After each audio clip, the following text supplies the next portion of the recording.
Parlar del professor Sánchez Warner i d'algun record viscut amb ell és tot un privilegi i una satisfacció, perquè estem davant d'un dels homenots, d'una persona importantíssima en el camp de la filologia valenciana del segle XX. I vaig tindre la satisfacció de poder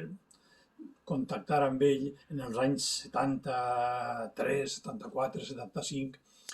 quan jo era estudiant de magisteri, en els cursos ICE, els cursos de valencià que ja s'organitzaven des de la universitat i auspiciats per ell. I és una persona que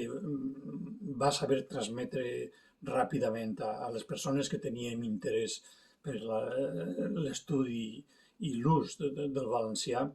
ens va transmetre aquesta força del saber i alhora del connectar amb la realitat del país, no? Jo crec que aquesta és una gran virtut de Sánchez Warner. Després vaig tindre relació també perquè jo vaig treballar en el pla experimental per a l'ensenyament del valencià, en aquell famós decret del bilingüisme, que era la primera vegada que oficialment se podia ensenyar valencià en el sistema educatiu, en les escoles i en els instituts. Vaig ser jo un dels professors que vàrem iniciar aquell pla, que també estava auspiciat per ell i sobretot patit per ell, no? Perquè va ser una persona que va patir molt tota aquella confrontació, podríem dir, bèl·lica sobre la llengua de la transició d'aquells anys. Després, quan es va jubilar, també li vaig tindre la satisfacció d'organitzar, jo crec que va ser el primer acte homenatge que se li feia després de la jubilació en Castelló de Rugat, una setmana cultural que vàrem organitzar i vàrem preparar una dansada, que per cert el contacte per a la dansada va ser Emili Casanova, i que vàrem comptar amb la seva presència i de la seva dona, portats també, per cert, per un altre senyor important, Antoni Ferrando, que els va portar amb el seu cotxe. I dic això perquè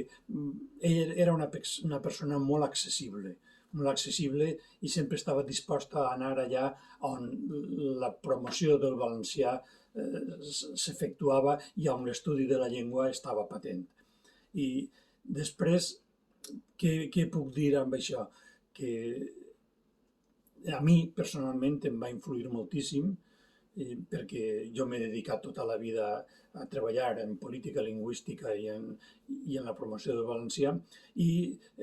va ser la persona que a mi em va deixar clar que havíem de xafar terra, que havíem de promoure l'ús de la llengua, que havíem de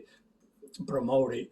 el cientificisme de la llengua, que havíem d'estudiar a partir de la filologia, però que havíem de xafar bé terra i conèixer la realitat lingüística del nostre país. Jo crec que la seva proposta que va fer en aquell moment del policentrisme convergent pel que fa a l'estudi de la llengua i a la normativització, jo crec que va ser molt important i per a mi continua totalment vigent en aquest moment. El repte que tenim és que l'ús del valencià se base en la ciència, se basa en la filologia, però que se basa també en allò que la gent considera que és seu. El valencià ha de ser pròxim a la gent, ha de ser útil per a comunicar-nos, i això el professor Sánchez Warner ho tenia molt clar i a mi m'ho va saber transmetre. També he tingut la satisfacció, com a alcalde de Castelló de Rugat, que l'institut que teníem allí en el poble porta el seu nom. Va ser per a mi gratificant poder aconseguir que la comunitat educativa acceptara de bon grau el nom de Sánchez Warner per a l'institut. I, per tant, cal continuar el seu mestratge i aprofundir en l'objectiu de que el valencià siga una llengua viva, una llengua arrelada a la societat del País Valencià. Així és que enhorabona per aquest simposi, perquè crec que s'ho mereixia don Manuel.